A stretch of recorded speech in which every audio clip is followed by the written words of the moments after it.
X officer గా మీరు ఎన్నో ఆపరేషన్స్ చేశారు, దగ్గరుండి చూసారు. సో దీన్ని ఎలా తీసుకుంటున్నారు అసలు? ఇట్స్ వెరీ సాడ్ ఇన్సిడెంట్ అండి. ఎందుకంటే మనకి కాశ్మీర్లో ఉన్నటువంటి ప్రస్తుత పరిస్థితులు కనుక మనం చూసినట్లయితే అంతా కూడా శాంతియుత వాతావరణం ఉందండి. అందులోనే ఆర్టికల్ 370 రద్దు చేసిన తర్వాత సాధారణ జీవన పరిస్థితులు అనేటువంటివి అక్కడ కొనసాగుతున్నాయి. అలాంటి పరిస్థితుల్లో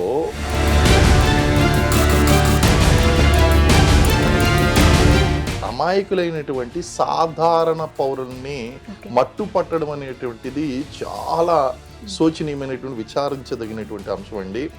అసలు ఈ స్థాయిలో మన ప్రధానమంత్రి గారు రియాక్ట్ అవుతారు. హిందువులను మాత్రమే అది పనిగా మీరు ఇది చదవండి, చదవలేకపోతున్నారంటే వీళ్ళు హిందువులు అన్నట్టు అది పనిగా చంపడం ఎలా జరుగుతుంది? జిహాద్, మేము ఆజాద్ కాశ్మీర్ కావాలి, ఈ పవిత్ర జిహాద్లో మేము చనిపోయినా సరే జన్నత్కి వెళ్తాము, మీ స్వర్గానికి వెళ్తాం, చావుకు కూడా వాళ్ళు చనిపోవడాన్ని వాళ్ళు వీరమరణంగా తీసుకుంటున్నారండి. సో ఇక్కడ ఏ ఖురాన్లో చెప్పారు సార్ ఇట్లా మనుషులను చంపితే మీరు జన్నత్? ఖురాన్లో అక్కడ ఏం చెప్పలేదు కదండి. ఈవెన్ ఖురాన్లో కూడా మనకి ఎక్కడ కూడా ఇలాంటివన్నీ కూడా మనకి చెప్పడం అనేటువంటి జరగలేదు. సో అక్కడ ఏంటి అంటే వాళ్ళు హాయ్ హలో నమస్తే, welcome back to our channel. నేను మీ వైషు. పహల్గామ్ ఇన్సిడెంట్లో ప్రాణాలు కోల్పోయిన ప్రతి కుటుంబానికి నా ప్రగాఢ సానుభూతి తెలియజేసుకుంటూ దగ్గరుండి ఎన్నో ఆపరేషన్స్ చేసిన X major officer major Srinivas గారు ఈరోజు నాతో పాటు ఉన్నారు. సార్తో అయితే చాలా విషయాలు మాట్లాడదాం పహల్గామ్ ఇన్సిడెంట్ గురించి. సార్ నమస్తే. సార్ నమస్తే అండి. ఎలా ఉన్నారు sir? I'm very good and how are you? బాగున్నాను సార్. బట్ ఫస్ట్ ఇన్సిడెంట్ వినంగానే ఎక్స్ ఆఫీసర్ గా మీరు ఎన్నో ఆపరేషన్స్ చేశారు, దగ్గరుండి చూసారు. సో దీన్ని ఎలా తీసుకుంటున్నారు అసలు? ఇట్స్ వెరీ సాడ్ ఇన్సిడెంట్ అండి. ఎందుకంటే మనకి కాశ్మీర్లో ఉన్నటువంటి ప్రస్తుత పరిస్థితులు కనుక మనం చూసినట్లయితే అంతా కూడా శాంతియుత వాతావరణం ఉందండి. అందులోనే ఆర్టికల్ 370 రద్దు చేసిన తర్వాత సాధారణ జీవన పరిస్థితులు అనేటువంటివి అక్కడ కొనసాగుతున్నాయి. అలాంటి పరిస్థితుల్లో ఈ ప్రపంచ దేశాల యొక్క దృష్టిని ఆకర్షించాలి అనేటువంటి ఒకే ఒక్క ఉద్దేశంతో ఈ ఉగ్రవాద సంస్థలు అమాయకులైనటువంటి సాధారణ పౌరుల్ని మట్టు పట్టడం అనేటువంటిది చాలా శోచనీయమైనటువంటి విచారించదగినటువంటి అంశం అండి. అసలు ఈ స్థాయిలో మన ప్రధానమంత్రి గారు రియాక్ట్ అవుతారు అని ఎవరు ఊహించలేరు. రీజన్ ఏంటి అంటే అక్కడ భద్రతా దళాల మధ్య మరియు ఈ యొక్క ఉగ్రవాదుల మధ్య నిరంతరం ఆపరేషన్స్ జరుగుతూనే ఉంటాయి. ఉగ్రవాదులు చనిపోతూ ఉంటారు, అలాగే ఆర్మీ జవాన్లు ఆఫీసర్లు కూడా వీరమరణం పొందుతూనే ఉంటారండి. It's a routine thing. ఇది జరుగుతూనే వస్తుంది. గత కొన్ని దశాబ్దాలుగా మనం చూస్తే 80s 90s నుంచి ఇది కొనసాగుతూనే వస్తుందండి. ఆర్టికల్ 370 రద్దు అయిన తర్వాత చెదురుమదురుగా కొన్ని సంఘటనలు జరిగినప్పటికీ ఇలాగ టార్గెటెడ్ గా వచ్చి ఒక సివిల్ పౌరులు ఎవరైతే ఉన్నారో అందులోనూ వాళ్ళు సేద తీరడం కోసం, వేసవి సెలవులకి సేద తీరడం కోసం వచ్చి అక్కడ కాశ్మీర్ టూరిజానికి ఎంకరేజ్ చేస్తున్నటువంటి వాళ్ళు. ఎందుకంటే కాశ్మీర్కి ప్రధానమైనటువంటి ఆదాయం టూరిజం అండి. సో ఈ అటాక్ ఏదైతే ఉందో ఈ అటాక్ ని పౌరుల్ని టార్గెట్ గా చేసుకోవడం, అలాగే one is that particular time is very important. రెండోది the target group another important thing అండి. ఈ రెండు అంశాలు కూడా వీళ్ళకి మిలిటెంట్ ఈజీగా రికగ్నిషన్ ని, విపరీతమైనటువంటి పేరుని, వాళ్ళకి కావాల్సింది ఏంటి అంటే చిన్న పని చెయ్యాలి, పెద్ద గుర్తింపు రావాలి. అంటే అమ్మో వీళ్ళు ఇంత భయంకరమైనటువంటి వాళ్ళ, ఇంత భయాన్ని సృష్టిస్తారా? వాళ్ళు సింపుల్ గా చంపలేదు. వాళ్ళు ఎలా చంపారు అంటే ఏదో సినిమాల్లో చూపించినట్టు వాళ్ళు ఒక విధ్వంసాన్ని సృష్టించి, ఒక భయాన్ని సృష్టించి, వాళ్ళు ఒక డ్రామటైజ్ అనేటువంటిది ఆ యొక్క ఏదైతే ఉందో ఆ విధ్వంసాన్ని వాళ్ళు డ్రామటైజ్ చేశారు. డ్రామటైజ్ చేసి వాళ్ళు ఎంచుకుని మరి ఏదో మూవీస్ లో చూపించినట్టు ఏదో ఒక ప్రత్యేకమైన సందేశం ఇవ్వాలి అన్నట్టు చేశారండి. It's really very very sad incident. And India ఈ విధంగా రియాక్ట్ అవ్వడం ఏదైతే ఉందో ఇట్స్ వెరీ మచ్ వెల్కమ్డ్ అండి. అది పనిగా మోదీ గారికి చెప్పు అంటే మోదీకి చెప్పు వెళ్ళి, it's very direct. You are challenging. After all you are a militant. ఒక మిలిటెంట్, ఒక ఉగ్రవాది, తీవ్రవాది అయినటువంటి నువ్వు డైరెక్ట్ గా నువ్వు ప్రైమ్ మినిస్టర్ కి నువ్వు వెళ్ళి చెప్పు అంటే you are throwing an open challenge. It is a pre planned script. Okay. It is a pre planned script. ఈ యొక్క పాకిస్తానీ చీఫ్ అసీం మునీర్ ఎవరైతే ఉన్నారో ఇతని యొక్క డైరెక్షన్ లో జరుగుతున్నటువంటి ప్రీ ప్లాన్డ్ స్క్రిప్ట్ ప్రకారమే అది జరిగింది. లేకపోతే మోడీకి చెప్పి గతంలో ఎప్పుడు లేదుగా ఇటువంటి డ్రామటైజ్డ్ ఇన్సిడెంట్స్ అనేటువంటి గతంలో జరగలేదండి. First time this is happening. ఒక డ్రామటైజ్డ్ సిచ్యువేషన్ లో చేశారు వాళ్ళు. ఇంతకు ముందు ఆపరేషన్స్ అంటే చాలా చూసారు కదా సార్ ఇలాంటివే. మరి ఇది మాత్రం ఎందుకు ఇంత స్పెషల్ గా కనిపిస్తుంది? ఎందుకని హిందువులను మాత్రమే అది పనిగా మీరు ఇది చదవండి, ఇది చదవలేకపోతున్నారంటే వీళ్ళు హిందువులు అన్నట్టు అది పనిగా చంపడం ఎలా జరుగుతుంది? అంటే ఇక్కడ కాశ్మీరీ తీవ్రవాదులు they are backed up by total జిహాదీ అండి. జిహాదీ వాళ్ళ చేస్తున్నటువంటిది జిహాదీ. జిహాదీ అంటే ఒక మతపరమైనటువంటి ఉద్యమము వాళ్ళు చేస్తుంది. జిహాద్, మేము ఆజాద్ కాశ్మీర్ కావాలి, ఈ పవిత్ర జిహాద్లో మేము చనిపోయినా సరే జన్నత్కి వెళ్తాము, మేము స్వర్గానికి వెళ్తాం. చావు కూడా వాళ్ళు చనిపోవడాన్ని వాళ్ళు వీరమరణంగా తీసుకుంటున్నారండి. సో ఇక్కడ ఎవరు ఏమి కాదన్నా సరే, అవునన్నా కాదన్నా, ఇది మతంతో ముడిపడినటువంటి అంశము. ఓకే. మతం చెడ్డది అని ఎవరు అనరండి. మతం మంచిదే, మతం ఎప్పుడూ మంచిదే. అది ఎప్పుడు కూడా మీకు లాట్ ఆఫ్ థింగ్స్ మీకు నేర్పిస్తుంది, ఫిలాసఫీ ఇస్తుంది, మీకు మానసిక ప్రశాంతతను ఇస్తుంది, మీకు తెలియనటువంటి ప్రశ్నలకు సమాధానం ఇస్తుంది. మతం అవసరం, మతం మంచిదే, మత తత్వం చెడ్డది. ఓకే. ఏ ఖురాన్ లో చెప్పారు సార్ ఇట్లా మనుషులను చంపితే మీరు జన్నత్? ఖురాన్ లో అక్కడ ఏం చెప్పలేదు కదండి. ఈవెన్ ఖురాన్ లో కూడా మనకి ఎక్కడ కూడా ఇలాంటివన్నీ కూడా మనకి చెప్పడం అనేటువంటి జరగలేదు. సో అక్కడ ఏంటి అంటే వాళ్ళు ఆ ఇస్లాంలో పాటించేటువంటి పంచసూత్రాలు, 5 పిల్లర్స్ ఆఫ్ ఇస్లాం అంటాం. ఓకే. ఆ 5 పిల్లర్స్ ఆఫ్ ఇస్లాంలో వాళ్ళు కల్మా ఫస్ట్ ఏదైతే ఉందో ఆ కల్మా, అల్లా మాత్రమే దేవుడు, దేవుడు ఒక్కడే, అల్లా మాత్రమే దేవుడు. ఇక్కడ సమస్య ఉందండి. అల్లా మాత్రమే దేవుడు అంటే మరి ఇతర దేవుళ్ళు మరి వాళ్ళ విశ్వాసాల ప్రకారం వాళ్ళు వెళ్ళాలండి. సో ఇక్కడ ఎంత లేదనుకున్నా సరే ఈ యొక్క టెర్రరిజం ఏదైతే ఉందో ఆ టెర్రరిజం మతం యొక్క రంగు ఖచ్చితంగా పులుముకుందండి. రెండవది మిగిలినటువంటి సూత్రాలు, కల్మాతో పాటు వాళ్ళకి ఏముందండి, నమాజ్ ఉందండి. రోజుకి 5 సార్లు నమాజ్ చేయాలి.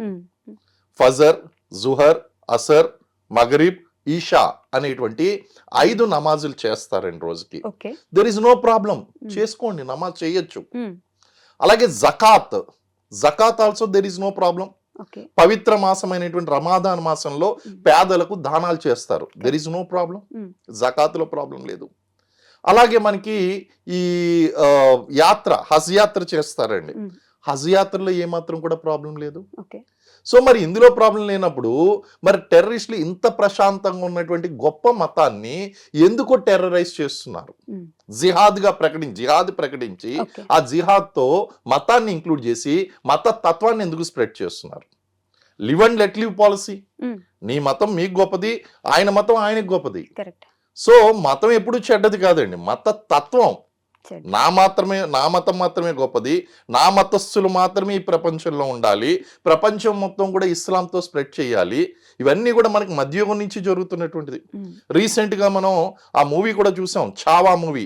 ఆ ఛావా మూవీలో కూడా ఔరంగజేబ్ ఏ విధంగా ఆ యొక్క మతపరమైన లాస్ట్ లో కూడా ఏమంటారు, నువ్వు మతం మార్చుకో, నేను నీకు మొత్తం నిన్ను స్వతంత్రుని చేసేస్తాను, నిన్ను విముక్తిని చేస్తాను, నిన్ను రాజాలా చూసుకుంటాను అంటే లేదు. అంటే అప్పటి నుంచి కూడా ఈ మతపరమైన మధ్యయుగం నుంచి కూడా మనకు జరుగుతున్నాయండి మతపరమైనటువంటి సమస్యలు. ఇది మతపరమైన ఒక అంశంగానే తీసుకోవాలంటారా? 100% మతపరమైనటువంటి అంశంగానే తీసుకోవాల్సినటువంటి అంశం. ఎందుకంటే అక్కడ ఉన్నటువంటి తీవ్రవాదం అనేటువంటి మతంతో 100% ముడిపడి ఉంది. లేకపోతే అక్కడ కల్మా చదవమని అడిగి ఎవరైతే ముస్లింలు ఉన్నారో వాళ్ళని విడిచిపెట్టి మిగిలినటువంటి వాళ్ళని హిందువులనే టార్గెట్ చేయడం అనేటువంటిది ఖచ్చితంగా వాళ్ళు మనం హిందుత్వ దేశం కాకపోయినా సరే హిందూ దేశంగా ముద్ర వేస్తుంది పాకిస్తాన్. తీవ్రవాదులు హిందూ దేశంగా ముద్ర వేస్తున్నారు. మనది secularistic country, but Hindu dominated, అంటే హిందూ పాపులేషన్ డామినేటెడ్గా ఉన్నటువంటి కంట్రీ. 2011 జనాభా లెక్కల ప్రకారం మనం చూసుకున్నట్లయితే 79.8% మంది, అంటే సుమారు 80% మంది హిందువులు మన భారతదేశంలో ఉన్నారు. అయితే మనది హిందూ కంట్రీ కాదు, హిందూ పీపుల్ ఎక్కువగా ఉన్నటువంటి కంట్రీ. కరెక్ట్. మరి 14.2% మంది ముస్లింలు కూడా ఉన్నారు. సో మైనారిటీలో మెజారిటీ ఎవరంటే ముస్లింలు. ముస్లింల్లో ఎంతో మంది దేశభక్తులు ఉన్నారు. ఈ రోజు యుద్ధం వస్తుంది అంటే పాకిస్తాన్కి ఎదురుగా నేను యుద్ధం చేస్తాను అనేటువంటి వెళ్ళేటువంటి సైనికులు ఉన్నారు. అలాగే ప్రభుత్వ అధికారులు ఉన్నారు, వీళ్ళందరూ కూడా మనకి గొప్ప దేశభక్తులు ఉన్నారండి. We never doubt their patriotism because they are respecting their religion. They are never towards the communalism వైపు వెళ్ళలేదు వాళ్ళు. కానీ ఇక్కడ సమస్య ఏమొస్తుంది అంటే కమ్యూనలిజం వైపు వెళ్ళడం, జిహాద్ వైపు వెళ్ళడం, ఆజాద్ కాశ్మీర్ అని వెళ్ళడం. అసలు ఆసిమ్ మునీర్కి ఏం పని పట్టిందండి నాకు అర్థం కాదు. అతను ఏమంటాడు, కాశ్మీర్ని మేము ఎప్పటికీ విడిచిపెట్టాం. Is it suppose to be told? ఇక్కడ ఆల్రెడీ కాశ్మీర్ని విడిచిపెట్టడం ఏంటి? కాశ్మీర్ ఏ రోజో రాజా హరిసింగ్ ఏ రోజో భారతదేశంలో కలిపేశాడు. ఆ రోజు జరిగినటువంటి ఒప్పందం ఏదైతే ఉందో జవహర్లాల్ నెహ్రూకి అండ్ రాజా హరిసింగ్కి, మీ పాకిస్తాను ఇటు కాశ్మీర్ మీద దాడి చేస్తూ ఉంటే ఆయన భారతదేశం యొక్క సహాయాన్ని అర్థించి ఆ సమయంలో ఆయన స్వతంత్రంగా ఉన్నటువంటి యొక్క కాశ్మీర్ సంస్థానాన్ని భారతదేశంలో కలిపేశాడు. మనం ఆ కలిపిన వెంటనే మనం పాకిస్తాన్ మీదకి యుద్ధంకి వెళ్ళినప్పుడు మనం చేసినటువంటి పొరపాటు ఏంటి అంటే అప్పటికే వాళ్ళు ఆక్యుపై చేసుకున్నటువంటి కాశ్మీర్ ప్రాంతాన్ని మనం వెనక్కి తీసుకుపోవడమే ఆ రోజు చేసినటువంటి చారిత్రాత్మకమైనటువంటి తప్పిదం అండి అది. అందుకే ఈ రోజు ఈ మిలిటెంట్స్, సీమాంతర ఉగ్రవాదం, ఈ రోజు ఒక పాకిస్తాన్కి ఒక స్కోప్ ఏర్పడింది. అక్కడ ఉన్నటువంటి ఆక్యుపైడ్ కాశ్మీర్లో ఉగ్రవాద సంస్థలన్నింటినీ కూడా Pakistan army backed up by ISI ద్వారా వాళ్ళు బ్యాకప్ చేసి వాళ్ళకి పూర్తి స్థాయిలో శిక్షణ ఇచ్చి భారతదేశంలో ముఖ్యంగా కాశ్మీర్లో అక్కడ పాక్ ఆర్మీకి ఆ చీఫ్కి ఏం పని పట్టిందండి, మాకు కాశ్మీర్ని విడిచిపెట్టాం, గతంలో మేము ఎప్పుడు దానికోసం పోరాడాం, ప్రస్తుతం పోరాడుతున్నాం, భవిష్యత్తులో కూడా దానికోసం పోరాడుతాం అంటే వాడు గతంలో మేము తీసుకోలేకపోయాం, ప్రస్తుతం తీసుకోలేకపోతున్నాం, భవిష్యత్తులో కూడా తీసుకోలేరు. సింపుల్. బట్ ఈ రెచ్చగొట్టేటువంటి వ్యాఖ్యలు ఏదైతే ఉన్నాయో అది నాట్ యాక్సెప్టబుల్ అండి. It is very clearly sowing this is not only the action of the militants. ఇది కేవలం తీవ్రవాదులు చేసినటువంటి పని మాత్రమే కాదు, దీని వెనకాల ఖచ్చితంగా ఐఎస్ఐ యొక్క హస్తము, పాకిస్తాన్ యొక్క హస్తం ఖచ్చితంగా ఉందండి దీని వెనకాల. And it is totally linked with jihad and మతపరమైనటువంటి అంశాలు ఇందులో ఉన్నాయి. అయితే 1-2 అంశాలు కూడా నా దృష్టికి వచ్చినాయండి. ఏంటి అంటే అక్కడ ముస్లింలు కూడా చనిపోయారు కాబట్టి ఇది మీరు అనవసరంగా మీరు మతపరమైనటువంటి రంగును పులుపుతున్నారు అనేటువంటిది. అక్కడ ముస్లింలు చనిపోవడం అనేటువంటిది వాస్తవం.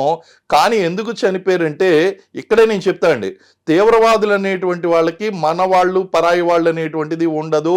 అవసరమైతే వాళ్ళ అస్తిత్వానికి దెబ్బ కొడితే కనుక ప్రమాదం జరిగితే సొంత వాళ్ళని కూడా చంపుతారు అన్నదానికి ఇదే ఇన్సిడెంట్ ఉదాహరణ. ఎందుకంటే అక్కడ గుర్రాలను అద్దెకిచ్చేటువంటి వ్యక్తి ముస్లిమే. మరి అతన్ని ఎందుకు చంపారు అని అడుగుతున్నారు కదా. ఎందుకు చంపారంటే అక్కడ వచ్చినటువంటి వాళ్ళందరినీ కూడా లోకలైట్స్ ఉన్నారు, అక్కడ ఉన్నటువంటి మిలిటెంట్స్లో లోకలైట్స్ ఉన్నారు, వాళ్ళని రికగ్నైజ్ చేయగలుగుతారు. వాళ్ళని రికగ్నైజ్ చేస్తే రేపు పొద్దున మళ్ళీ వాళ్ళ ప్రాణాలకు ప్రమాదం అని చెప్పి ఇతను రికగ్నైజ్ చేయగలిగినటువంటి వ్యక్తి ముస్లిం అయినప్పటికీ కూడా చంపేశారు. అదే విధంగా ఇక్కడ సెంటిమెంట్స్ చూడండి, జనాల యొక్క సెంటిమెంట్స్ కూడా చూడండి. ఆ సెంటిమెంట్స్ కూడా లోకల్లో ఉన్నటువంటి వాళ్ళందరూ కూడా ఒక రకంగా ఇప్పటికీ కూడా అంటే నెమ్మదిగా తగ్గుతుంది, కానీ దే ఆర్ ప్రో పాకిస్తాన్. ఆ ప్రో పాకిస్తాన్గా ఉండడం గల కారణం ఏంటి అంటే మనం పాక్ ఆక్యుపైడ్ కాశ్మీర్ మనం తీసుకోకపోవడం వలన ఆ రోజు మనం తీసుకుని ఉంటే ఈ సమస్య పాక్ ఆక్యుపైడ్ కాశ్మీర్ తీసుకోవడం లైన్ ఆఫ్ కంట్రోల్ వచ్చింది. ఈ లైన్ ఆఫ్ కంట్రోల్ నియంత్రణ రేఖ ఏదైతే ఉందో నియంత్రణ రేఖ అవతలేమో వాళ్ళ చుట్టాలు ఉండిపోయారు, వాళ్ళ బంధువులు ఉండిపోయారు, వాళ్ళ సోదరులు, వాళ్ళ పెదనాన్నలు, చిన్నాన్నలు, వీళ్ళందరూ కూడా అక్కడ అటువైపు ఉండిపోయారు, వీళ్ళేమో ఇటువైపు ఉండిపోయారు. వీళ్ళ మనసు ఎప్పుడు కూడా అక్కడే ఉంది. సో ఇప్పుడు పిఓకే ఎక్కడుంది? పాకిస్తాన్ దగ్గర. మమ్మల్ని కూడా పాకిస్తాన్ లో కలిపేయండి. అసలు కాశ్మీర్ మందా కాదా సార్? ఇప్పుడు ఇండియా 100% మందండి, మనకు ఆ డౌటే రాకూడదు అసలు. 100% కాశ్మీర్ మనదే. కారణం ఏంటి అంటే ఆ రోజు జరిగినటువంటి ఒప్పందం, ఆ రోజు స్వతంత్ర దేశంగా ఉండొచ్చుగాక రాజా హరిసింగ్ తో జరిగినటువంటి ఒప్పందం ఏదైతే ఉందో దానికి ఆయన రిక్వెస్ట్ చేసినటువంటి కాశ్మీర్ కి స్వయం ప్రతిపత్తి కల్పించాలి అన్నటువంటి ఒకే ఒక్క అభ్యర్థనని గౌరవిస్తూ మనం ఆర్టికల్ 370ని మన ఇండియన్ కాన్స్టిట్యూషన్ లో ఇంక్లూడ్ చేసాం.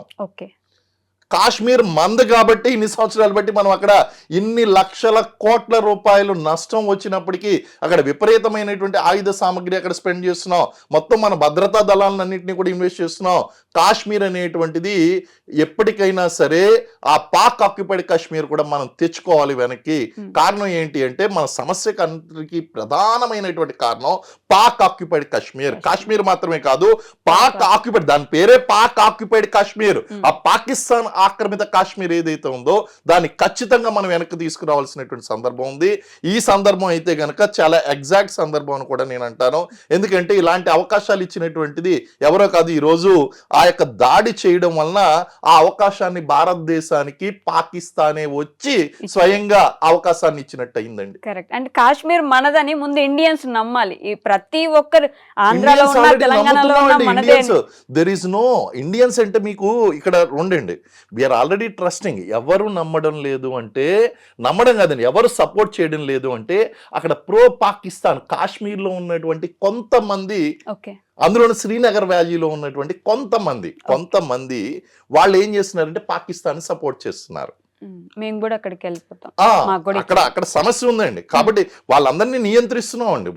ఇప్పుడు ప్లెబిసైట్ అనేటువంటిది అన్నిసార్లు కుదరదండి. ఇప్పుడు ఏంటంటే మాట్లాడితే మీరు ప్లెబిసైట్ నిర్వహించండి అక్కడ అంటున్నారు. Plebiscite will not conduct. ఒకసారి ఈ యొక్క దేశంలో అంతర్భాగం అయిన తర్వాత మనం ఎలా ఇచ్చేస్తామండి? మన ఇంటి పక్కన ఉన్నటువంటి గజం స్థలమే మన ఇంటి పక్క వాళ్ళకి ఇవ్వమే. వివాదం వచ్చినప్పుడు అలాంటి ఒక దేశానికి సంబంధించినటువంటి ఇన్ని వేల చదరపు కిలోమీటర్లు ఉన్నటువంటి ప్రాంతాన్ని మనం పక్క దేశానికి ఇస్తామా? నీకు ప్లెబిసైట్ నిర్వహించినంత మాత్రాన అవకాశమే లేదండి. మన దేశ సార్వభౌమత్వానికి, ఇది దేశ గౌరవానికి సంబంధించినటువంటి అంశము. కాశ్మీర్ని విడిచిపెట్టేటువంటి ప్రసక్తే లేదు. విడిచిపెట్టడం లేదు కాబట్టే మనం దాన్ని మనం మన కంట్రోల్లో ఉంచుకుందామండి. అయితే పాక్ ఆక్యుపైడ్ కాశ్మీర్ మాత్రం ఎప్పటికైనా సరే మనం వెనక్కి తీసుకురావాలి. ప్రస్తుతం ప్రపంచ దేశాల్లో మనకి అన్ని దేశాల యొక్క మద్దతు కూడా ఇక్కడే ఉంది, భారతదేశం తరపునే ఉందండి. This is the best time నిజంగా చెప్పాలి అంటే గనక పాక్ ఆక్యుపైడ్ కాశ్మీర్ బ్యాక్ అండి. అవునండి. But blood always demands blood అంటారు కదా సార్. ఇప్పుడు ఈ సిచ్యువేషన్ లో దాన్ని మనం ఎంతవరకు పరిగణించవచ్చు? మీరు ఒకసారి నన్ను పర్సనల్ గా కనుక ఒపీనియన్ అడిగితే యుద్ధం వద్దని చెప్తానండి. ఓకే. కానీ జరిగినటువంటి సిచ్యువేషన్స్ బట్టి మనకు ప్రొఫెషనల్ గా ఆలోచించమంటే అవసరమైతే రక్తం చిందించి అయినా సరే ఆ పాక్ ఆక్యుపైడ్ కాశ్మీర్ వెనక్కి తీసుకురావాలి అని చెప్తాను. రెండు వాదనలు ఉన్నాయండి. కారణం ఏంటి అంటే మనం ఆ దేశం మీద దాడికి వెళ్ళినప్పుడు ఖచ్చితంగా మనకి నష్టం జరుగుతుంది, ఇరు పక్షాలన నష్టం జరుగుతుంది. అది ఒకవైపునే నష్టం జరుగుతుంది. మనకి ఈ రోజు మీరు ప్రత్యక్షంగా చూస్తున్నారు, రష్యా ఉక్రెయిన్ చిన్న దేశం, రష్యా చాలా పెద్ద దేశం. మరి రష్యాకి ఉక్రెయిన్ నష్టం కలిగించగలిగిందా, కలిగించలేకపోయిందా? Palestine and Israel is very powerful country, but Israel has bleeded. So ఇవన్నీ కూడా మనం చూసుకున్నట్లయితే నష్టం అనేటువంటిది ఇరు పక్షాలు జరుగుతుంది. నష్టం జరుగుతుంది అని చెప్పి మనం కూర్చున్నాము అంటే ఒకసారి బుద్ధి చెప్పవలసినటువంటి పని అయితే ఉందండి. దీనివల్ల ఖచ్చితంగా మన ఆర్థిక వ్యవస్థ కొన్ని దశాబ్దాల వెనక్కి వెళ్ళిపోతుందండి, దెర్ ఇస్ నో డౌట్. కానీ పాకిస్తాన్ మీద పడేటువంటి దెబ్బ ఎలా ఉంటుందంటే మళ్ళీ అది జీవితంలో కోలుకోలేదు. ఎందుకంటే ఇప్పటికే వాళ్ళకి చాలా ఇంటర్నల్ ప్రాబ్లమ్స్ ఉన్నాయి.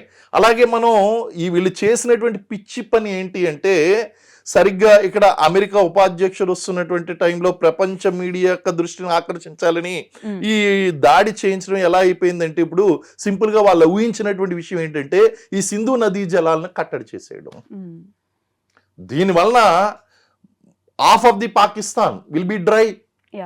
ఆహార భద్రత సమస్యను ఎదుర్కొంటారు వాళ్ళు, ఫుడ్ కరువు ఎదుర్కొంటారండి. అక్కడ వాళ్ళ ఆర్థిక వ్యవస్థ చిన్న భిన్నం అవుతుంది. ఇప్పటికే చాలా చిన్న భిన్నంగా ఉంది. మన భారతదేశంతో కనుక పోల్చుకున్నట్లయితే అక్కడ పాకిస్తాన్ లో ఏంటి అంటే కనీసం వాళ్ళు ఒక 50-60 సంవత్సరాల వెనకబడి ఉన్నారు. స్వతంత్రం వచ్చినప్పుడు భారతదేశంలో ఎలాంటి పరిస్థితులు ఉన్నాయో అలాంటి పరిస్థితులకు దగ్గరగానే ఉన్నారండి పాకిస్తాన్లో ఇప్పటికీ కూడా. వాళ్ళ ట్రాన్స్పోర్ట్ సిస్టమ్ చూడండి, పబ్లిక్ ఫెసిలిటీ సిస్టమ్ చూడండి.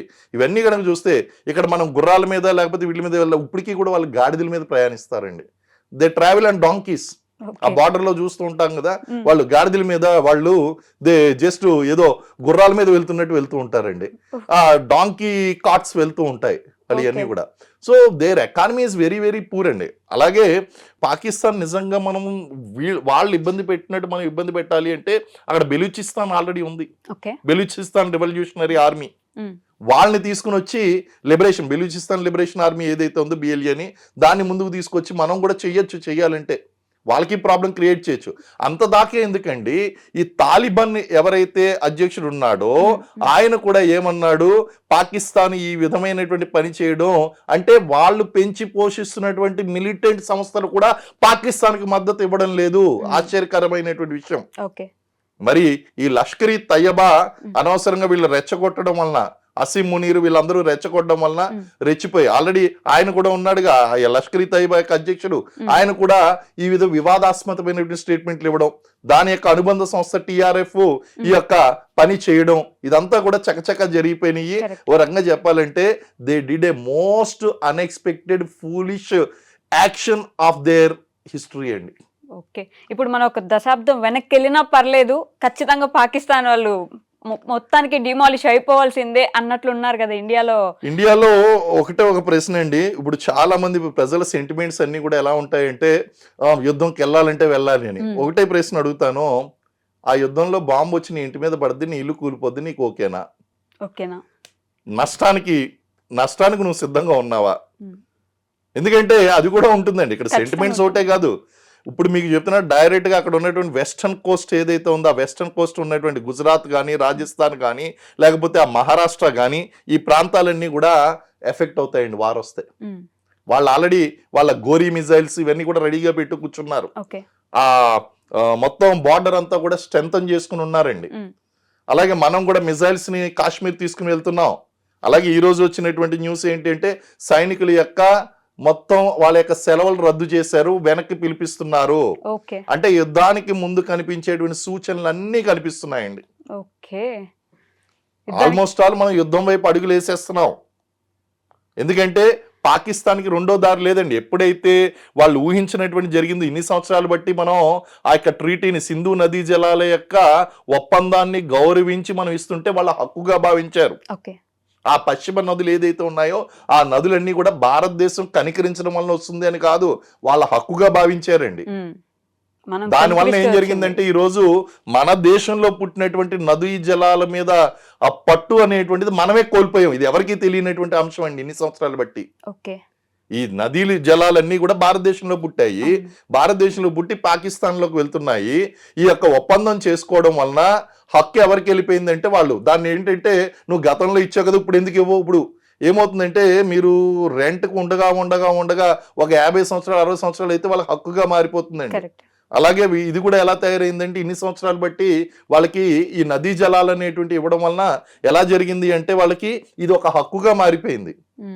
దాంతో వాళ్ళు ఏమంటున్నారు, ఈ నదీ జలాలను మాకు తిరస్కరించినట్లయితే మా మీద యుద్ధం ప్రకటించినట్లే, మీ యుద్ధానికి సన్నద్ధంగా ఉన్నాం, ధీటైనటువంటి జవాబు చేద్దాం. మాటల యుద్ధం నడుస్తుందండి, రెచ్చగొడుతున్నారు. సింధు నది జలపాతం మనమే కదా, అవి మనం ఒప్పందం చేసుకోవడం వల్ల ఇచ్చామండి 1960s లో. ఇప్పుడు అది ఆపడం వల్ల ఎంత వరకు ఇబ్బంది పడతారంటారు పాకిస్తాన్? డ్రాట్ ఒకటి కంపల్సరీ వస్తుందండి, డెఫినెట్ గా వస్తుంది. వాళ్ళ ఎకానమీ ఖచ్చితంగా ఎఫెక్ట్ అవుతుందండి. అండ్ యుద్ధం చేసే స్థాయికి పాకిస్తాన్ వెళ్ళింది అంటే దాని యొక్క ఇంపార్టెన్స్ అర్థం చేసుకోండి. మనం వేరే ఆప్షన్ వదిలిపెట్టలేదు. మనం ఎన్ని రకాలుగా టైట్ చేయాలి. యూరీ సంఘటన జరిగింది, పుల్వామా సంఘటన జరిగింది. ఏ సంఘటన జరిగినప్పుడు కూడా మనం ఎప్పుడు కూడా వీటిని ట్రీటీలో రద్దు చేయలేదండి. First time in history we have done it. So వాళ్ళు అవసరమైతే మేము యుద్ధం చేసుకున్నా సరే నీళ్లు తెచ్చుకుంటా ఉంటున్నారు. మోదీ గారు ఎలా తీసుకోబోతున్నారు అంటారు? ఇప్పుడు ఆయన తీసుకున్న యాక్షన్లు ఆల్రెడీ ఏవైతే తీసుకున్నారో ఆల్రెడీ పాకిస్తాన్ లో వణుకు పుడుతుండొచ్చు ఈ పాటికే, బట్ నెక్స్ట్ ఎలాంటి స్టెప్ తీసుకోబోతున్నారు అంటారు? ఖచ్చితంగా ఇప్పుడు ఆల్రెడీ మనం యుద్ధం వైపు అయితే అడుగులు వేసామండి, సన్నద్ధత అయితే నడుస్తుంది. కొన్ని ఇండికేషన్స్ ఉంటాయండి. వార్ యాక్చువల్ గా ఇదంతా కూడా మీరు ఇద్దరు వ్యక్తులు దెబ్బలాడుకున్నప్పుడు ఎలా ఉంటదంటే నిన్ను కొడతాను ఆల్మోస్ట్ ఆల్ మీదకు వెళ్తారు, కొట్టుకోకపోవచ్చు. ఇప్పుడు కూడా ఏం జరుగుతుందంటే కొంత సన్నద్ధత నడుస్తుందండి.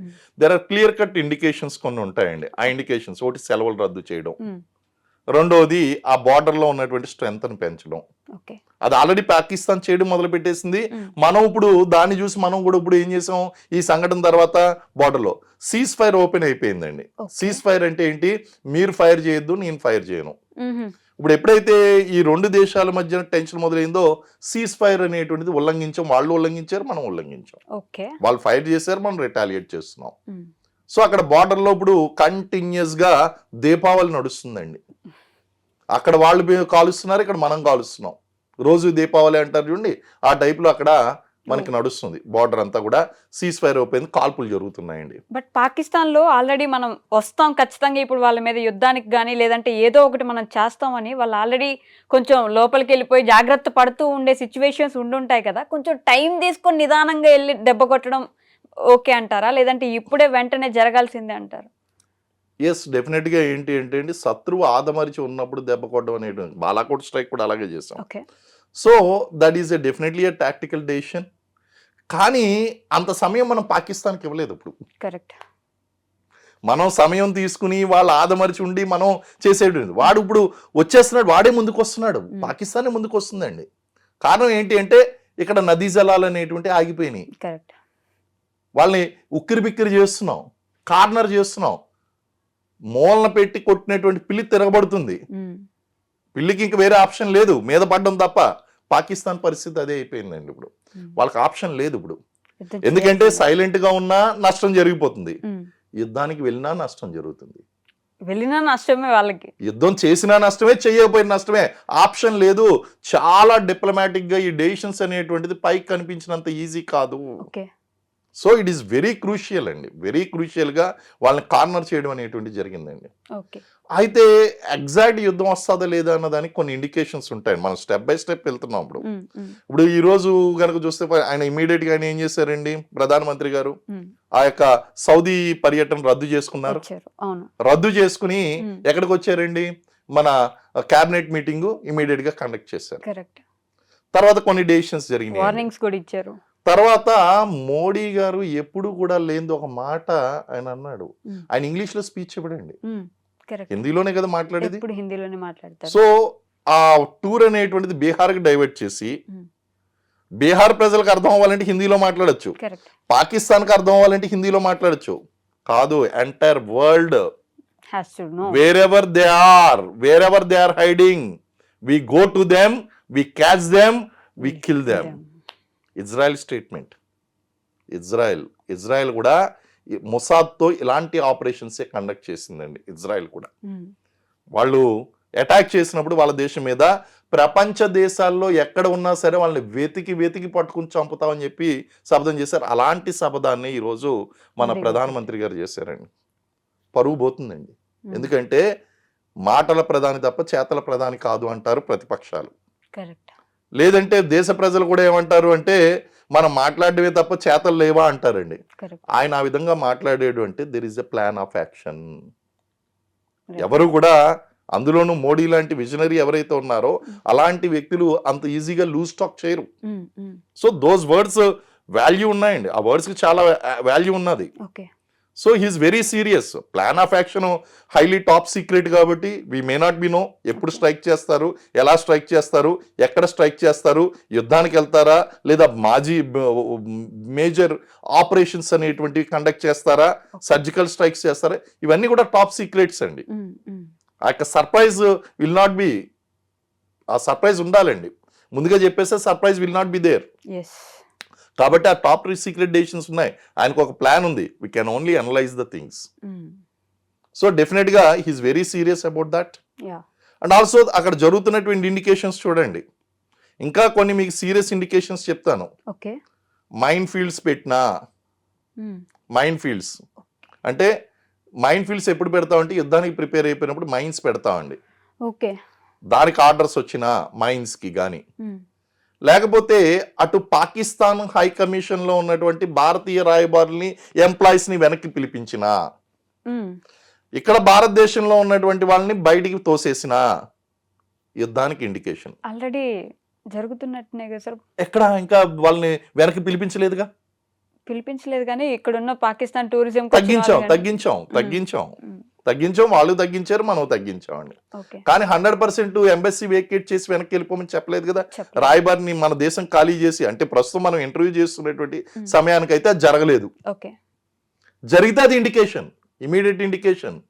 ఎందుకంటే మరి వారు జరిగితే అక్కడ మన వాళ్ళు ఉండిపోతారండి, ఇక్కడ వీళ్ళు ఉండిపోతారు, లేదా వీళ్ళు పారిపోయి లేకపోతే వాళ్ళు ఉండిపోతే కష్టం. సో మనం వెనక్కి పిలిపించుకోవాలి యుద్ధానికి వెళ్లే కంటే ముందు అక్కడ ఖచ్చితంగా అండి. ఇండికేషన్ అండి, major indication. Okay. Land mines అయ్యి పెట్టడం మేజర్ ఇండికేషన్. బలగాలు కోర్స్ ఇవన్నీ మిగిలినవన్నీ కూడా ప్రిపరేషన్స్ జరిగిపోతున్నాయి అనుకోండి. ఈవెన్ 2002లో ఆపరేషన్ పరాక్రమ్కి మన ఆపరేషన్ పరాక్రమ్ నడిచిందండి. ఆ టైంలో కూడా మేము మైన్స్ లే చేసాం. ఓకే. అటు పాకిస్తాన్ బార్డర్ నిండా కూడా మైన్స్ లే చేసాం ఆపరేషన్ పరాక్రమ్లో. ఎందుకంటే పార్లమెంట్ మీద జరిగినటువంటి అటాక్కి ప్రతిఫలంగా. మరి అలాంటిదే ఇది అండి. అప్పుడు కూడా మన జాతి గౌరవాన్ని దెబ్బ కొట్టారు, పార్లమెంట్ మీద అటాక్ జరిగిందండి. అప్పుడు కూడా యుద్ధానికి వెళ్ళిపోయినటువంటి వాళ్ళమే. అయితే అమెరికా ఆ శాటిలైట్ పిక్చర్స్లో స్ట్రైకింగ్ కోర్స్ ముందుకు అడ్వాన్స్ అవ్వడం చూసి వెనక్కి వెళ్ళమని చెప్పేసి మనకి అడ్వైజ్ ఇచ్చిందండి. ఓకే. ఇప్పుడు అమెరికా ఓపెన్ గా స్టేట్మెంట్ ఇవ్వకపోయినా ట్రంప్ గారు మన వెనకాలే ఉన్నారని చెప్పేసి అది అందరికీ తెలిసినటువంటి విషయమే. Even Britain has openly made a statement, France has made open statement. మీరు భారత్ దీనికి సంబంధించి ఎటువంటి చర్య తీసుకున్నా మేము మద్దతు ఇస్తామని ఓపెన్ గా చెప్పేశారు ఈ రెండు దేశాలు. Israel is with us, Ukraine is with us, Russia is with us. China ఉండదు, అంతే అండి. చైనా అటువంటి ఉండవు. కానీ ప్రపంచంలో ఉన్నటువంటి మెజారిటీ కంట్రీస్ అన్ని కూడా మన వెంటనే ఉన్నాయి. Even they are also very serious, very serious about this incident అన్న విషయాన్ని వాళ్ళు అర్థం చేసుకున్నారు. సో ఇవన్నీ కూడా ఏంటంటే డిప్లొమాటిక్ గా ప్రపంచంలో పాకిస్తాన్ ఒక దోషిగా నిలబెట్టి దౌత్యపరంగా జరుగుతున్నటువంటి వార్ఫేర్ ఏదైతే ఉందో అందులో భాగంగా మనం కొన్ని చర్యలు తీసుకున్నాం. అష్టదిగ్బంధనం చేసినాం పాకిస్తాన్ని. ఉక్కిరి బిక్కిరి అవుతుంది. అయితే అందులో ఒకానొక మేజర్ డెసిషన్ ఏంటి అంటే సింధు నదీ జలాలను పాకిస్తాన్కి ఇవ్వకపోవడం. అది చాలా పెద్ద డెసిషన్ అయిపోయేసరికి వాళ్ళు దిక్కుతోచనటువంటి పరిస్థితిలో కయ్యానికి కాలు దూతున్నారండి. అదే యుద్ధం అంటే చంపడం కాదు, గెలవడం అనే దానికి ఇప్పుడు మోదీ గారు ఖచ్చితమైన నిదర్శనం అని ఆల్రెడీ వి ఓన్ అండి. ఇంకేంటంటే ఫిజికల్ వార్ జరగాలంతే, అదొకటే మిగిలింది. వాళ్ళకి ఖచ్చితంగా రిపెంటెన్స్ అయితే ఉంది. ఏంటి అనవసరంగా కొరుగుతో తలగొక్కున్నట్టు అయిపోయింది, ఈ అసీం మునీర్ గాడు ఎక్కడి నుంచి వచ్చాడు, వీడి స్టేట్మెంట్ ఇవ్వడం ఏంటి, వాళ్ళకు ఉంటుందండి. ఆల్రెడీ అక్కడ ఇమ్రాన్ ఖాన్ ఆల్రెడీ ఈ మేడ్ ఏ స్టేట్మెంట్. మీరు నిజంగా గనక అంటే వాళ్ళకు కూడా ఇంటర్నల్ పొలిటికల్ ఇష్యూస్ ఉంటాయి కదండి, ఈ ప్రతిపక్ష నేత కదా మరి చేశాడు. మీరు నిజంగా తప్పు చేసి ఉండకపోతే భారత్ మీద జరిగినటువంటి దాడి మాకు సంబంధం లేదని మీరు ఎందుకు ఖండించడం లేదు అని అడిగిన తర్వాత ఖండించారు.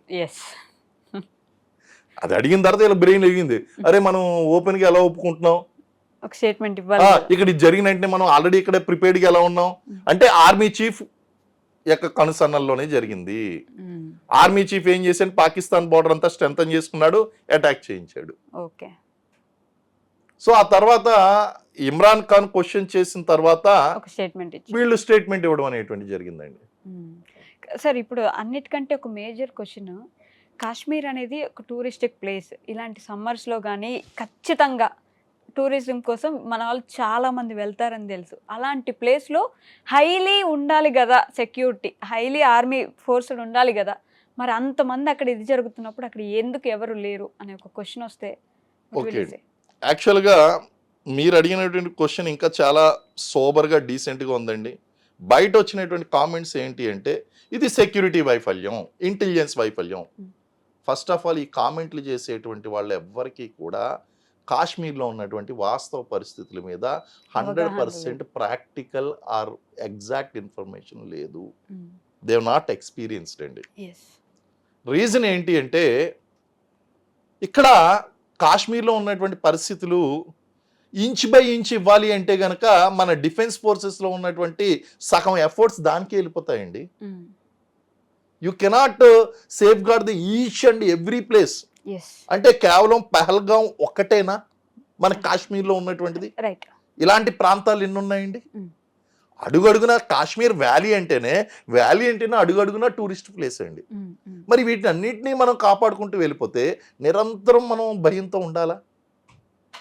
సో ఇది సెక్యూరిటీ వైఫల్యం అనేటువంటిది, వాస్తవ పరిస్థితులు వేరండి అక్కడ. సో తెలియకుండా ఇది సెక్యూరిటీ వైఫల్యం అంటే నేను బీయింగ్ ఎక్స్పీరియన్స్ చేసినటువంటి ఒక మాజీ సెక్యూరిటీ పర్సనల్గా నేను ఏమంటానంటే దీన్ని పూర్తిగా నేను ఖండిస్తానండి. సెక్యూరిటీ వైఫల్యం అని మాత్రం నేను ఎప్పుడు yes there is a scope of improvement everywhere. Security అనేటువంటిది it is a consistent action, continuous effort. Continuous effort, consistent అనేటువంటిది ఉంటుంది. దెర్ ఈజ్ ఆల్వేస్ ఇంప్రూవ్మెంట్ అండి, ఆల్వేస్. ఓకే.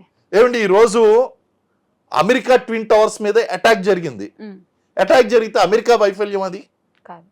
ప్రపంచంలో అనేక దేశాల్లో తీవ్రవాద సంఘటనలు జరుగుతున్నాయి, అది వాళ్ళ వైఫల్యమా? ఎంతో అలర్ట్గా ఉన్నటువంటి ఇజ్రాయెల్కి వాళ్ళు ఆ యొక్క డ్యూటీ చేంజ్ అయ్యేటువంటి టైంలో డ్రోన్ అటాక్ జరిగింది, వాళ్ళ యొక్క ఐరన్ కర్టెన్ను దాన్ని ఏం చేయలేకపోయిందండి. సో ఆ విధంగా కనుక మనం చూసినట్లయితే మరి ఎన్ని సెక్యూరిటీ వైఫల్యాలా కాదుగా. సో మనం చాలా జాగ్రత్తగా మనం వీటిని చూసినప్పుడు వాస్తవాలను కొంచెం మనం అంచనా వేయాలి. ఇప్పుడు మనం ఏదో ఇక్కడ బంజారా హిల్స్లో ఉన్నట్టు, లేకపోతే అక్కడ ప్లెయిన్ ఏరియాలో ఉన్నట్టు ఉండదని కాశ్మీర్లో. Okay. Undulated ground, blind spots, line of sight క్లియర్గా ఉండదు, విజిబిలిటీ సరిగ్గా ఉండదు, అండ్ బ్యాడ్ వెదర్ కండిషన్స్, అలాగే ఇన్ఫిల్ట్రేటెడ్ దారులు చాలా ఉంటాయండి. వాటిని అన్నింటినీ కాసుకుంటూ ఉంటున్నారు ఆల్రెడీ. ఇంకా టూరిస్టులకు కూడా సెక్యూరిటీ ఇస్తే మనం అడుగడుగునా ఇప్పుడు కుంభమేళాకి ఇచ్చి, ఇప్పుడు కుంభమేళా ఉందండి, కుంభమేళాలో ఏ ఇన్సిడెంట్ జరగలేదు. ఇప్పుడు పొరపాటున ఏదైనా ఇన్సిడెంట్ జరుగుంటే ఈ సెక్యూరిటీ వైఫల్యం, మీరు కుంభమేళా ఇన్ని కోట్ల మంది వచ్చినటువంటి భారతదేశంలో మీకు అటాక్ జరుగుతుందని తెలియదా అని ప్రశ్నించడానికి 100 ఉంటాయండి. 99.999% మీరు అక్కడ మంచిగా జరుగుతుందా అని గురించి పట్టించుకోరు. ఎక్కడో ఒక సంఘటన ఇలా జరిగితే దీన్ని సెక్యూరిటీ వైఫల్యం, ఇంటెలిజెన్స్ వైఫల్యం అంటే I will not agree. Okay. It's not correct అండి. రీజన్ ఏంటి అంటే there is a scope of improvement. Okay. There is a thing. అరగంట లేట్గా ఎందుకు వెళ్ళారు అని అడుగుతారండి. సరే నిన్ను పంపిస్తావు, నువ్వు వెళ్ళు, నువ్వు 2 గంటలు లేట్గా వెళ్తావు. అక్కడ వాళ్ళు ట్రైన్డ్ పీపుల్ కాబట్టి అరగంటలో చేరుకోగలిగారు వాళ్ళు. అరే అవన్నీ కూడా కాలిదారులండి, అవన్నీ ఎక్కుడు దిగుడు ఉంటాయండి, అవన్నీ కూడా కాలిబాటలు. అటువంటి ప్రాంతంలో కొన్ని ప్రాంతాల్లో మీరు ఆర్మీని పెట్టడం కూడా సూసైడే. ఎందుకంటే ఎక్స్టర్నల్ సపోర్ట్ ఉండదండి అక్కడ. బయట నుంచి టైం తీసుకుంటుంది. ఇప్పుడు మీరు సరేనండి వీళ్ళు చెప్పారు, వీళ్ళకి ఎటువంటి అనుభవం లేకుండా వీళ్ళు మాట్లాడారు అని చెప్పి అక్కడ మనం ఒక ప్లటూన్ చాలా ఎక్కువ సెక్షన్ ఏదో పెట్టామండి. పెట్టిన తర్వాత వాళ్ళు ఒక సెక్షన్ పీపుల్ మీద ఒక 30 మంది దాడి చేశారు. ఏంటి వాళ్ళ పరిస్థితి? వెనకాల రీఎన్ఫోర్స్మెంట్ రావాలంటే అరగంట పడుతుంది. ఈ అరగంట లోపల వీళ్ళు బతుకున్నట్లు, అయితే చనిపోతే చనిపోయినట్టు. So every place is not this thing అండి. అందు గురించే కదండి మేము బార్డర్లో ఉన్నటువంటి ప్రతి ప్లేస్ని కూడా ఫిజికల్గా మేము దాన్ని గార్డ్ చెయ్యము, పెట్రోలింగ్ ద్వారా కవర్ చేస్తాము, మళ్ళీ వెనక్కి వస్తాము, ఆ ప్లేసెస్ మళ్ళీ వెళ్ళి చూసుకుంటాం. ఇవన్నీ కూడా చూసుకుంటే అవన్నీ చేయాలండి. అవన్నీ కూడా ఎవరికి అర్థమవుతాయంటే ఒక డిఫెన్స్ పర్సన్కి, అక్కడ ఉన్నటువంటి యాక్చువల్గా జాబ్ చేస్తున్నటువంటి వాళ్ళకి తెలుస్తుందండి. డూ థింక్ దట్ అక్కడ ఉన్నటువంటి colonels, brigadiers, major generals, commanders, RR battalions వాళ్ళకి తెలియదా ఈ విషయం? ఖచ్చితంగా తెలుసు. ప్రధానమంత్రికి తెలియదా అండి? అజిత్ దోవల్ గారికి తెలియదా? Everybody knows. ఓన్లీ థింగ్ ఏంటి అంటే అక్కడ పాసిబిలిటీస్, మనం ఏదైనా ఒకటి మాట్లాడినప్పుడు అక్కడ వాస్తవ పరిస్థితులు అనేటువంటి మనం చూసింది వేరు. I definitely can challenge. ఇప్పుడు ఎవరైతే ఈ విధంగా మాట్లాడుతున్నారో వీళ్ళలో 99% అక్కడ వాస్తవ పరిస్థితులు చూడనటువంటి వాళ్ళు, ఊహించుకున్నటువంటి వాళ్ళే. బార్డర్ అంటే ఒక కంచి ఉంటుంది, గన్న పట్టుకుని నిలబడతాడు అవతల, ఇదంతా ఊహం అండి. వాస్తవాలు వేరేగా ఉంటాయి. సో ఇది ఇంటెలిజెన్స్ ఫెయిల్యూరు, లేకపోతే స్కోప్ ఫర్ ఇంప్రూవ్మెంట్ ఆల్రెడీ ఎవరు వదిలిపెట్టరండి. స్కోప్ ఫర్ ఇంప్రూవ్మెంట్లో అది రెగ్యులర్ ఇంప్రూవ్మెంట్ నడుస్తూనే ఉంటాయి. వాటిని ఏ విధంగా గార్డ్ చేయాలి, ఏ విధంగా చూడాలి. సరే technology, yes there is a scope for technology develop చేసుకోవాలి. డ్రోన్ ద్వారా వచ్చి ఏదన్నా చూడడం, వెళ్ళడం, లేకపోతే ఆ దారులు ఏమన్నా చూడడం, ఇలాంటి డ్రోన్ టెక్నాలజీ వచ్చింది, సీసీటీవీ కెమెరాలు వచ్చినాయి. ఇలాగ కొన్ని ఇంప్రూవైజ్డ్, దిట్స్ కంటిన్యూస్ డెవలప్మెంట్ అంటాను నేను. అంతే తప్ప ఒక ఇన్సిడెంట్ జరిగిన దాని తర్వాత డిఫెన్స్ ఫోర్సెస్ ని లేకపోతే ఇంటెలిజెన్స్ ఫోర్సెస్ ని ఫెయిల్యూర్ అనడం అనేటువంటిది కరెక్ట్ కాదు. ఇలాంటి ఒక పాయింట్ లో ఆర్మీ అంటే సినిమాల్లో చూపించినట్టు ఉండదు, సినిమాల్లో ఏదో సూపర్ హీరోలా చూపిస్తారు, బయట అసలు అంత లేదు అనే కామెంట్స్ కూడా రేజ్ అయ్యి ఉన్నాయి సార్. మీరు ఖచ్చితంగా చూసే ఉంటారు. అది వాస్తవం అండి. సినిమాల్లో చూపించినట్టు ఉండదు ఆర్మీ. ఇప్పుడు నేను స్వయంగా ఫేస్ చేసినటువంటి ఎన్కౌంటర్ చెప్తాను మీకు. నేను చేసినటువంటి ఎన్కౌంటర్ కనుక మీకు సినిమాల్లో చూపించాలంటే నేను ఏదో గాల్లో ఎగురుతూ ఒక పెద్ద గన్ తీసుకుని వాడు నన్ను కాలుస్తున్నా సరే ఇలా తప్పించుకుని అలా తప్పించుకుని ఒక 10 మందిని 100 మందిని వేసేసి వచ్చేయడం అన్నట్టు చూపిస్తారు. అది కాదండి ఆర్మీ అంటే. మా ఇద్దరికి చావుకి బతుక్కి మధ్య ఉన్నటువంటి తేడా 1 సెకండ్. నేను 1 సెకండ్ ముందు నా వెపన్ తీసి వాడిని కాలిస్తే వాడు చేస్తాడు, నాకంటే ముందు 1 సెకండ్ ముందు కాలిస్తే నేను చేస్తాను. సో ఆ విధంగా కనుక చూస్తే it is a mutual fight అండి. అది చాలా మనం మూవీలో చూపించినట్టు ఉండదండి. అక్కడంతా కూడా you have to save your self. మమ్మల్ని మనం కాపాడుకుంటూ ఉండాలి. ఆ యొక్క ఏదో ఒక రాయి చాట్నో ఏదో ఒక చాట్నో వెళ్ళాలి. ఈ లోపల వాడు ఏదైనా గ్రెనేడ్ ఇసిరితే లేకపోతే రాకెట్ లాంచర్ యూజ్ చేస్తే ఇట్ ఈస్ వెరీ ప్రాక్టికల్గా ఉండేటువంటి చాలా ఇదిగా ఉంటుందండి. అరే ఈయన పరిగెడుతున్నాడు, దాక్కుంటున్నాడు, అది కాదండి. First you have to save your self, then kill others. మూవీస్లో చూపించినట్టు ఉంటుందండి అదంతా కూడా. ఇదంతా పర్సెప్షన్స్. ఇది కేవలం అందు గురించి నేనేమంటానంటే, ఇలా మాట్లాడేటువంటి వాళ్ళందరినీ కూడా అగ్నివీర్ పథకం వచ్చింది కదండి, ఇలాంటి పథకం ఏదో పెట్టి కొన్ని రోజులు అక్కడ పంపించి ఎక్స్పీరియన్స్ చేయించి అప్పుడు వాస్తవాలు మాట్లాడతారండి వీళ్ళు. అప్పుడు అందరికి నిజమేంటో అర్థం అవుతుందండి. అరే బుల్లెట్ నీ నెత్తిమేంచి దూసుకొస్తూ ఉంటే నువ్వు ఆ ముందు నుంచి అసలు చావును కూడా లెక్క చేయకుండా ముందుకు వెళ్ళడం ఎలాగో, is it so easy? Not at all. ఇప్పుడు అక్కడ మన కార్గిల్ వార్లో తెలుసండి, ఆ టైగర్ హిల్ కానీ లేకపోతే ఇవన్నీ క్యాప్చర్ చేసినప్పుడు ఖచ్చితంగా వీళ్ళు చనిపోతారని తెలుసు. అయినా సరే వాళ్ళకి తెలియనటువంటి విషయం ఏంటంటే నో లుక్ బ్యాక్, వెనక్కి తిరిగి రావడం అనేటువంటి తెలియదు. ఒక్క ఆర్డర్ అక్కడ ఇచ్చేటువంటి కమాండర్ ఇచ్చేటువంటి ఒక్క ఆర్డర్ మీద గో అండ్ అటాక్, అంతే. నేను చచ్చిపోతానని తెలుసు, ఫ్యామిలీ గుర్తురాదు, వెనకాల ఉన్న వాళ్ళు ఎవరు గుర్తురారండి. అలాంటి టైంలో కూడా మీరు అటాక్ చేసి పనిచేస్తున్నారంటే వాళ్ళు ఇచ్చినటువంటి దానికి మీరు రెస్పెక్ట్ చేయకుండా మీరు ఇలా చేయలేదు అలా చేయలేదు, ఇది లోపల తప్పండి. ఇది ఆర్మీ ఆఫీసర్ తప్పు పట్టడమే తప్పు. ఫస్ట్ ఆఫ్ ఆల్ అర్హత, what is your qualification to comment that? Do you know tactics? Do you know how many types of weapons are there? Do you know what is line of sight? What is bombardment? What is bunker drill? You don't know. అవన్నీ నీకు తెలియనప్పుడు నువ్వు ఇది తప్పు అని ఎలా చెప్తావు? చెప్పడం చాలా ఈజీ అండి. సో ఇటువంటి సమయంలో మనం కొంచెం సంయమనాన్ని పాటించాలి. It is not so easy that saying that వీళ్ళ ఫెయిల్యూర్ వాళ్ళ ఫెయిల్యూర్, ఏదైనా ఇన్సిడెంట్ జరిగినప్పుడు ఫెయిల్యూర్ అని చెప్పేయడం చాలా ఈజీ. ఇక్కడ మీరు మోడస్ ఆఫ్ ఆపరెంటీ అర్థం చేసుకోండి. క్లింటన్ వచ్చినప్పుడు మరి అప్పుడు అటాక్ జరగలేదా? ఈ రోజు మళ్ళీ అమెరికా నుంచి సీనియర్ డెలిగేటరీ వచ్చినప్పుడు మళ్ళీ అటాక్ జరిగింది. అంటే వీళ్ళు ఎందుకు అటాక్ చేస్తున్నారు? వీళ్ళ యొక్క ఫిలాసఫీ ఏంటి? వాళ్ళకి ఏం కావాలి? వాళ్ళకి కావాల్సిన రికగ్నిషన్, హ్యూజ్ క్యాంపెయిన్, గుర్తింపు కావాలి, ఈజీగా గుర్తింపు కావాలి వాళ్ళకి. మిలిటెంట్కి కావాల్సింది రికగ్నిషన్, అస్తిత్వం కావాలి వాడికి. చిన్న పని చేయాలి, పెద్ద గుర్తింపు, దానికి పెద్ద ప్రచారం కావాలి. అందుకే కదా క్లింటన్ వచ్చినప్పుడు అటాక్స్ జరిగినాయి. అలాగే ఇప్పుడు అమెరికా నుంచి సీనియర్ డెలిగేటరీ వచ్చినప్పుడు కూడా అటాక్స్ అయినాయి. కాశ్మీర్లో ఉన్నట్టు నార్మల్ పర్సన్ డిస్టర్బ్ చేయాలి, ఇండియన్ ఎకానమీని డీస్టెబిలైజ్ చేయాలి. ఇవన్నీ కూడా అర్థం చేసుకోవాలండి. ఇవన్నీ అర్థం చేసుకుని మనం మాట్లాడాలి. ఏమో ఇప్పుడు నేను చెప్పినటువంటి దాంట్లో ఎంతమంది అర్థం చేసుకుంటారు, ఎంతమంది అర్థం చేసుకోరు, అసలు అర్థం చేసుకునేటువంటి కెపాసిటీ కూడా ఉందో లేదో నాకు తెలియదండి వాళ్ళకి. So we should be more careful. మనకు తెలిసినటువంటి ఈ లిటిల్ నాలెడ్జ్తోనో ఆ కొద్ది దాంతోనో దాన్ని కామెంట్ చేయడం అనేటువంటి తప్పు. ఫస్ట్ ఇది మానుకోండి.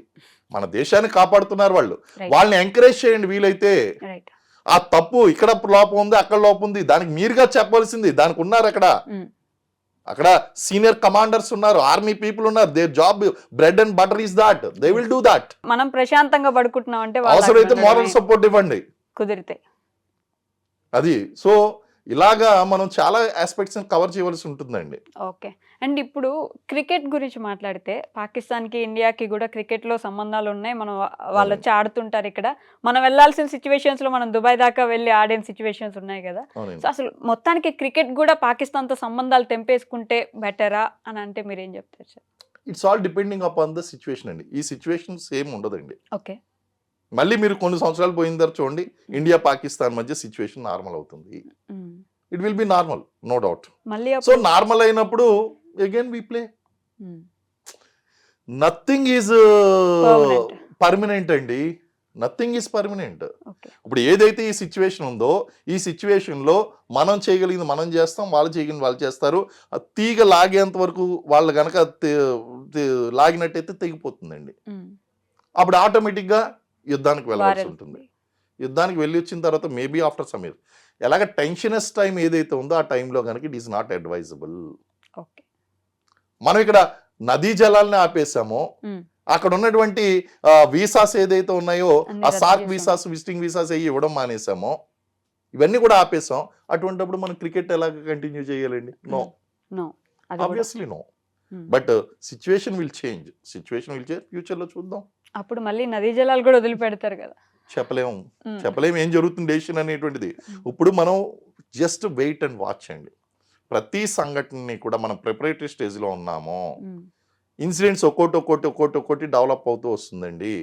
అలాగే ఆల్ పార్టీ కాన్ఫరెన్స్, అఖిలపక్ష సమావేశం కూడా పిలవడం జరిగింది. ఇవన్నీ కూడా యుద్ధానికి ముందు ఓకే. సూచనలు. ఫస్ట్ ఏం జరుగుతుందంటే రాష్ట్ర ప్రభుత్వాలు రద్దు అయిపోతాయి. రైట్. ఆర్టికల్ 352 ఇంప్లిమెంట్ అవుతుందండి. ఓకే. అప్పుడు ఈ మాట్లాడుతున్నటువంటి వాళ్ళ యొక్క నోర్లన్నీ కూడా ఆటోమేటిక్ గా మూతపడిపోతాయండి. యుద్ధానికి ఆర్టికల్ సన్నద్ధం అవుతున్నట్టే. ఇంకా ఆర్టికల్ 352 వచ్చిందంటే ఇంకా no social media, nothing, everything is under control of president of India. And president of India and వాస్తవంగా ప్రైమ్ ప్రైమ్ మినిస్టర్. మినిస్టర్. అంతే అండి, వీళ్ళిద్దరే కనిపిస్తారు మనకి. ఇప్పుడు మోదీ గారు ఏం దెబ్బ కొడతారని చూడాల్సిందే మనం. Is taken it very seriously అండి. తీసుకోవాలి కూడా. ఎగ్జాక్ట్లీ. పాకిస్తాన్కి తెలియాలండి, పాకిస్తాన్కి తెలియాలి what India can do, what Yes. Maximum extent we can go అనేటువంటి విషయం తెలియాలి. So everything is going very perfectly. Okay, చూద్దాం సార్. అంటే ఇలాంటి మేజర్స్ వచ్చి మాట్లాడుతున్నప్పుడు అక్కడ ఎన్ని ఇబ్బందులు పడి ఉంటే ఇంత ఇంత ఇంత కోపం వస్తుందో, మీకు ఇంత రౌద్రం తీసుకొచ్చి మాట్లాడుతున్నారు అనేది అర్థమవుతుంది. Hats off always. మీలాంటి ఆర్మీ ఆఫీసర్స్ అందరికీ ఎప్పుడైనా శిరసు ఉంచి ఇట్లా నమస్కారం చేసుకోవడం తప్ప ఏమి చేయలేము. Thank you so much sir. Thank you. ఎదురు చూస్తున్నాం మేము నెక్స్ట్ యాక్షన్స్ ఇండియా ఎలా తీసుకోబోతుందని. డెఫినెట్లీ. థ్యాంక్ యూ అండి, thank you very much. Okay sir.